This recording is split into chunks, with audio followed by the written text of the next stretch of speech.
একদম ঠিক নাম রাইট। এআই দিয়ে তৈরি ভিডিও এতটাও পারফেক্ট হবে আপনারা ভাবতেও পারবেন না। ভিডিওটা শেষ পর্যন্ত দেখুন। ভাইয়া সরি ফান করছি। আর আমি মানুষের তৈরি ভিডিও, এআই দিয়ে তৈরি ভিডিও কতটা ডিফারেন্ট এটা আপনারা না দেখলে বুঝতে পারবেন না। ভিডিওটা মনোযোগ দিয়ে দেখুন এবং শেষ পর্যন্ত দেখুন। আর ভিডিওটা যদি আপনাদের ভালো লাগে অবশ্যই লাইক, কমেন্ট, শেয়ার ও ফলো করতে ভুলবেন না। আরে ভাইয়া রাগ করেন কিনলাই ভাই, একটা কথা বলি, ভিডিওটা কিন্তু এআই দিয়ে তৈরি। গেছে ইগার বেড তো ফাঁকা, আর ইগার বেডে থাকি আমি মাঝরাতে ওটি মুড়ি তারপর কি কি জানি সাবান আর কাছে ভালো লাগে না। আর যদি আমের লগে খাই আমের লাগে বাদাম ভালো ভালো বিস্কুট নিয়ে আসি দিবি খাই।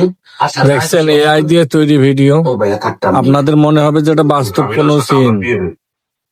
কাবিদা বাইরে বলা কি আছে আমেরও ভালো বলি তো হইছে।